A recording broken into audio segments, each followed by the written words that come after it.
একটা গ্রামের মেয়ে সংসারে রান্না বাড়া ছাড়াও যে কত কাজ থাকে সেটা শুধু আমরাই জানি। শুধু সংসারে রান্না বাড়া না, আরও যে সংসারের কত কাজ চারিদিকে কিন্তু ছেলেরাই দেখে না, মেয়েদেরও কিন্তু অনেক কাজ থাকে। যেহেতু আমরা গ্রামে বসবাস করি তার জন্য আমাদের বাসায় তো হাঁস মুরগি গরু ছাগল এগুলো থাকবে স্বাভাবিক, তাই না? তো আমাদের 2টা গরু আছে, তার জন্য গরুর জন্য এই তো আউর কেটে লেগেছে। আসলে আমার শাশুড়ি আউর কিন্তু কাটে, কিন্তু আজ একটু সময় পাইনি, কারণ আমাদের চাচি শাশুড়ির বাড়িটা দেওয়ার জন্য আমাদের খড়ির আড়টা ভাঙা লেগেছে, তার জন্য খড়ির আড় আবার আরেক জায়গায় দিতে হয়েছে।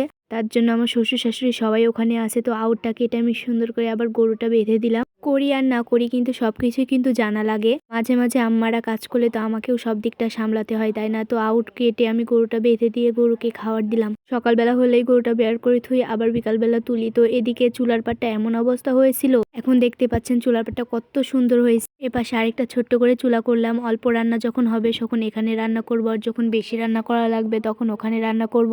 এদিকে কাজ কাম সেরে তারপর আমি খড়িয়ারের কাছে গেলাম যে কতটুকু খড়ি তোলা হয়েছে। তো যেয়ে দেখছি খড়ি তোলাই হয়নি, এখনো সবকিছু ঠিকঠাক করছে। এদিকে আমার শ্বশুর বাঁশ কেটে সব গিরা আর পাতাগুলো রাস্তাতেই পড়ে আছে, মানুষজন যেতে লাগলে হয়তো বা আঘাত লাগতে পারে, তার জন্য আমি আবার এগুলো সরাতে লাগলাম। যেখানে যাই সেখানে কাজ, কোনোখানে আরাম নেই। তো বাসায় এসে বাসায় একযোগ্যর কাজ পড়ে আছে। বাসার সব খুঁটিনাটি কাজ তো আমাকেই সামলাতে হবে, তাই না? ওদিকে আম্মারা কত কাজে ব্যস্ত আছে। তো আজকে আমার বাসায় অনেক কাজ পড়ে গেছে। তো ভাতটাও বাড়া হয়নি, তো ভাত সবাই দুপুরবেলা খেয়েছে। যেহেতু শীতকাল তাই বেড়ে দেওয়া হয়নি, যে গরম থাকবে হাঁড়ির মধ্যে থাকলে কিন্তু আবার হাঁড়ি পাতিল মাজতে হবে, তার জন্য আমি ভাবলাম বেড়েই সুন্দর করে রেখে দিই। আরেকটা থালি দিয়ে চেপে একদম ল্যাপের পুর ধুয়ে দেবো গ্রামীণ টেকনিকে, যাতে গরম থাকে। তারপর এদিকে দেখেন চালটা সকালে ধুয়েছি, এখন পর্যন্ত মেলায় দেওয়া হয়নি। তারপর মেলায় দিয়েছি, যেহেতু শীতকাল পিঠাপুরির সময়, তো আমাদের আটা পিঠা হয়েছে। আবার চাল ভিজাইছে আম্মা, অল্প আটাতে তো হবে না, তাই না? আর আমরা আটা কিন্তু মেলে ভাঙাই না, আমার শাশুড়ি কিন্তু আটা ভাঙে সুন্দর করে। আমাদের বাসায় জাতা আছে, তো আমার জন্য জাতাটা কিনেছে, কিন্তু দুর্ভাগ্য আমি জাতাটা লড়াতে পারি না, তার জন্য আমার শাশুড়ি সুন্দর করে আটা পিষে তো আমি মেলায় দিলাম যাতে ঝরঝরে হয় সুন্দরভাবে।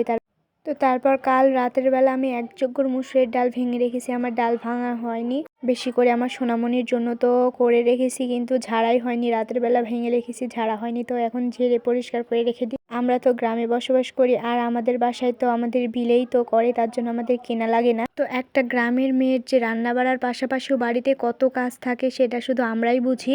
সংসারের চারিদিক রান্না বাড়া, তারপর সবাইকে খাওয়ানো, গরু ছাগল হাঁস মুরগি সবার খেয়াল রাখা, তাদের খাওয়া দাওয়া, তাদের সেবা করা, এক প্রকার আমরাই তাদের মালিক হই যতই, কিন্তু আমরাই কিন্তু তাদের সেবা করি। তো তারপর আমি বয়মে ভালো করে ঢেলে রাখবো। আমার কিন্তু অত পিষা হয়নি, আরও ভাঙাতে হবে। আমি অল্প করে যতটুকু পেরেছি ততটুকু ভেঙেছি, এগুলো বয়ামে রেখে দিলাম। তো গাইস, আজকের ভিডিও ভালো লাগলে অবশ্যই কমেন্টে জানাবেন। আল্লাহ হাফেজ সবাইকে।